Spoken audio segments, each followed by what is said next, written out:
So welcome. This is mindful embodiment for mindful living. And this is the practice that I teach. And it has been developed over many years of study. I am a internationally certified yoga therapist and a somatic coach. And so this practice comes from an ever evolving, ever changing, ever deepening practice of personal experience and study. And so I just wanted to share this with you a little bit about me. As I said, I am an internationally certified yoga therapist. I draw on many years of study. I was a dancer before I became a yoga teacher. And I feel like my entire life I have been in my body and my body speaks to me. And so it's been a constant work of fine tuning and listening into my body to see what's here, what's now. And so working with me, whether you do a workshop, a group session, or one-on-one coaching, I use the philosophy and the theories of yoga to apply them in support of you, and really in support of you undoing conditioning that has perhaps caused you to live against your own authenticity. And so I really, really aim to help facilitate your process of living authentically you. Through the practice of embodied mindfulness, you will notice a developing quality of witness awareness. And this is almost, there's the self and then there's the ego self, which we often call our higher consciousness or that higher self or that higher knowing even. And I believe that if we can step into that space, we get to witness ourselves with ultimate compassion, curiosity, and wonderment. And that means I can have a bad day and I can witness myself and say, gosh, wow, I'm really having a bad day. Isn't that interesting? I'm curious about that. And then equally so, I can have the best, most exciting and successful day of my life. And I can look at myself and say, isn't that interesting? I'm having a good day. I'm really curious about that. And so it becomes this way of watching yourself from a state of compassionate neutrality and accepting all that you are experiencing. And with that piece, you are taking the first steps towards transforming your life, just noticing. And so by practicing embodied mindfulness and putting it towards embodied living, you are making effective and lasting shifts in your being and enabling you to live more fully. And even especially if you've experienced trauma, which I would argue each one of us has experienced trauma in small ways, at least every single day. And then some of us have experienced major events. But living more fully through embodied mindfulness enables you to thrive. So here are some guiding principles to the practice. And I say this all the time. I feel like a broken record every time I say it, but your body is a vehicle of your spirit. It has been with you through every crisis and every celebration. When the conscious mind has forgotten, the body remembers. So that's one of my guiding principles. And this is what I truly and deeply believe. And I feel like I've had direct experience with what this is. The second principle is awareness is key. Transformation can only happen when things are brought to awareness that need to transform. And we live like over 90% of our lives in our unconscious, just out of patterns and habits that have been established.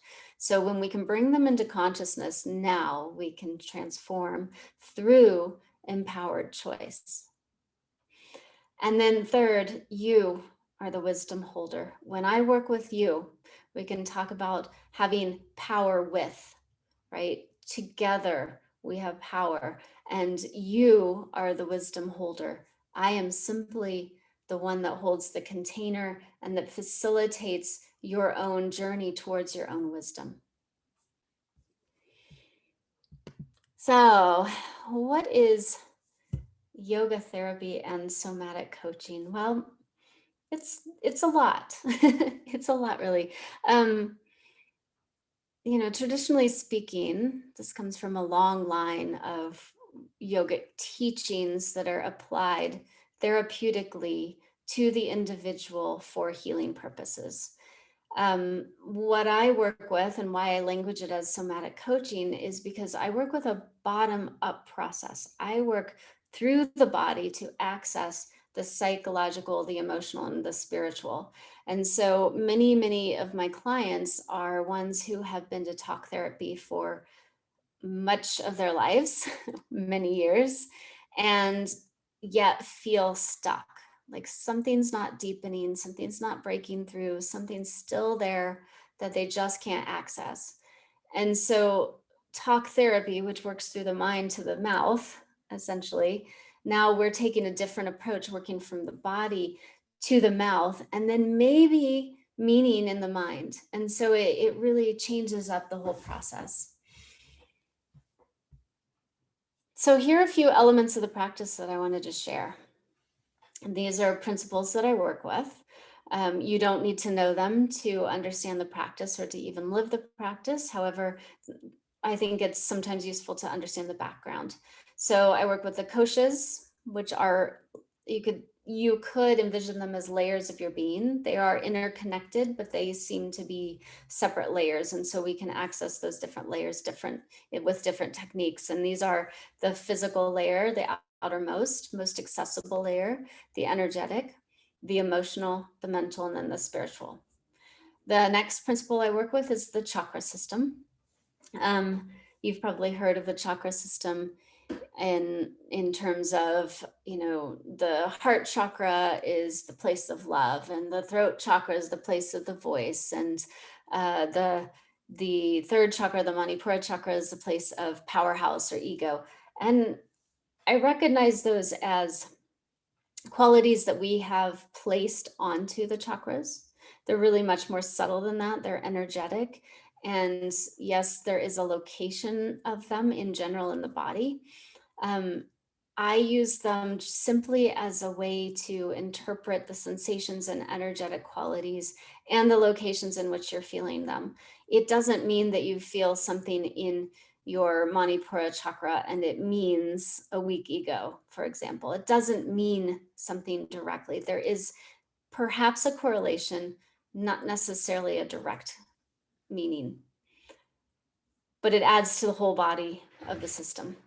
And so then the next principle that I work with is the 3 wisdom centers. I believe that we have 3 that need to be integrated and combined to live fully and to thrive. And that is the wisdom center of the mind, which we all know we live in. And Descartes had it wrong when he proclaimed, "I think, therefore I am," because there are so many more parts of us that are, right? So we have the mind, but the mind moves into the past and the future. It creates, projects an imagined future, an imagined outcome. And it may or may not be true, but if we're living too far into that, then it causes dis-ease, it causes anxiety, or it causes depression if we're ruminating too much. And so the way that we balance that is by tapping into the wisdom of the heart. The heart is the emotional center, the feeling center. What are you feeling? And the heart is ever present. And then the third part that has to be in the equation is the wisdom of the gut. This is where digestion happens. Are you digesting the experiences you're having in life? If not, it can lead to anxiety, or it can lead to a firmness, a hardness, a lack of movement, and a depression.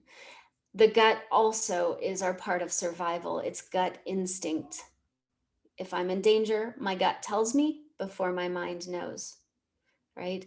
We know we're in danger before we see the danger, before we've actually noticed with the eyes that we see the danger. So the 3 wisdom centers, we need to integrate them all. And then the third that I work with, and this is much more modern than any of the yogic practices, although very, very closely linked, is called Polyvagal Theory. And it is the theory that the vagus nerve plays a key role in our emotional regulation, in our state of being, social connection, how we respond to fear or excitement. And by working with the vagal states, we bring all of these patterns into our awareness. and then we can start to reshape our response.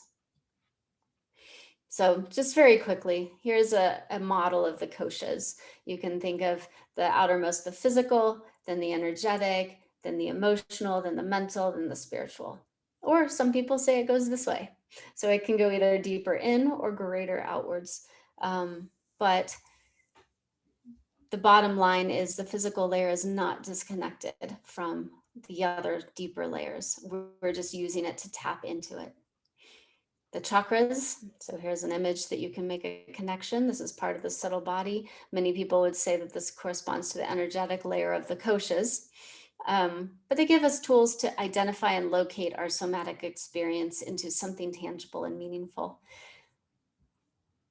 Here's the 3 wisdom centers. Very briefly, you can say cognitive intelligence of the mind. May I know the truth? Emotional intelligence, may I feel the truth? And digestive intelligence, may I process the truth? And so we're really trying to live more fully by tapping into and integrating the wisdom of the 3 centers. So here's the vagus nerve, and I'll go a little bit more into this because there's a little bit more detail to explain here. What is it? It is a long wandering or vagabond vagus nerve that interfaces with the parasympathetic control of the heart, the lungs, and the digestive tract. Where is it? It goes from the brainstem down through the back of the body, through the neck, so swallowing and vocalization. When you're anxious and nervous, your voice can be tight and high, right? So the vagus nerve is in charge of that, or it influences that at least. Then into the thorax, so the torso, the heart and the lungs, and then the abdomen with digestion. Stimulation of the vagus nerve simulates your body or signals to the body that it's time to relax and de-stress, which leads to long-term improvements in mood, well-being, and resilience. This is super important. I truly believe that the work that we do in somatic coaching, there are techniques we can actually use to tone the vagus nerve, but we also learn how to stay in that place of social engagement, of connection. And so increasing the vagal tone aids in overcoming anxiety and depression. And it also enables us to better manage them when they arrive. And I think that that's really important to point out, because it's not that we get rid of anxiety. We need anxiety. It helps us to know when we're safe. It helps us navigate the world. We need depression because it actually helps us to sleep, but on the too far end, it's dis-ease, or it's out of ease, out of balance. And so working with this system and the vagal nerve helps us to better manage when those things show up. So very, very briefly, and this is something that I bring up in my practice very often. So the Polyvagal Theory, there are 3 states. Sympathetic arousal is fight or flight. So mobilization, it goes along the spinal cord. You will feel an increased heart rate, shallow breath, muscle tension. And it is all involved in mobilizing the body to deal with stress. Interestingly, also, if you are a doer, if you are exceedingly independent, it is very likely that you are living in a heightened state. You're living towards the sympathetic arousal. The opposite state is dorsal vagal. This is the state of shutdown, collapse, freeze. It is immobilization. So you can think of playing possum. If I can't run, if I can't fight, then I'm going to freeze. I'm going to look like I'm dead, basically. This part of the vagus nerve is located in the diaphragm, the gut, and the viscera, so the organs. This is the last resort, so that when life needs to be preserved. And then the third is the ventral vagus. This is the social engagement system. This is when I'm ready to go out in the world, to smile at people, to connect, to say hello, to engage, to converse, to meet someone new. Communication and connection, it's located in the face, the throat, and the chest. So all of our communication is here. It helps us to rest and digest and engage with ourselves and with others. And you need all 3 of these to be moving through. So if you're in sympathetic arousal, you need some dorsal to come to ventral. If you're in dorsal, you need sympathetic arousal to come to vagal, right? So we're constantly moving through all of these three, and we need them all. So none of them are bad states, only in the extreme. So we'll get to a little bit more of this embodied living, as I call it. What we're working with is taking an abstract concept like a feeling or an affirmation or any of those things that you say, I should know this, I should know better, but I don't. Then we add to it the experience of embodiment, and that creates direct experience with the concept, which means we've just deepened our understanding of that concept. So that's why talk therapy, when you're going to a talk therapist and your therapist is giving you logical solutions and helping you rationalize and reason through a problem, you may bump up against a wall that says, I should know this, I should know better, but I don't, because I'm still behaving the way I used to do it. And the disconnect is that I haven't yet embodied that concept. Now I have direct experience. Now I know it, I understand it. So I invite you. This is really my model from all of these practices that I'm teaching you all of these theories to thrive, blueprint to thrive. And in general, we work around 8 weeks, an 8-week series. It can vary person to person, but I work on these 4 basic concepts. First is mindful embodiment. How do I live in this body and be mindful about it? The mind understands, but the body is ever present. The body has direct experience. So we're, again, direct experience of the concept. Step number 2, and again, these are not stepping stones. These are just pillars more that we work with. So number 2 is taming toxicity. And this is the toxicity of the mind. This is your own toxicity. How do you talk to yourself? When do the voices of the judge, the critic, or the naysayer inhibit you from living fully? How many shoulds are you telling yourself? The third pillar is radical self-love. I fully believe you have to fall in love with yourself. You have to, love yourself fully. By loving yourself first, your capacity to love others grows. If you are judging yourself, I guarantee you are judging others. And so by loving yourself, you begin to love others. You develop more compassion. Burnout, bitterness, and self-criticism rule when self-love is not actualized.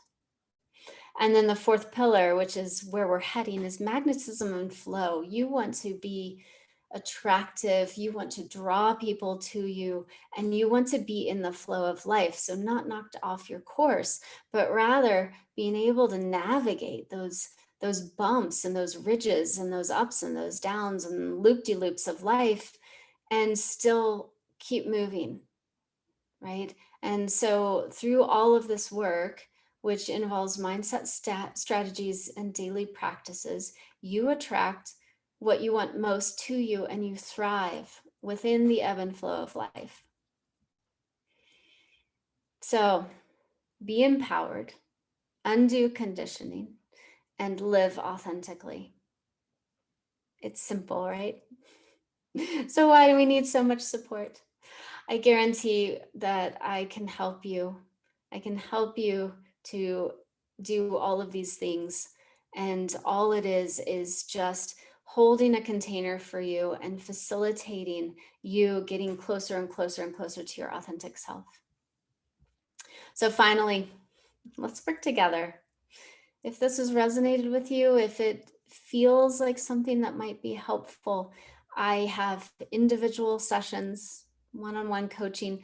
The deep dive is my blueprint to thrive. I'd love to work with you on that.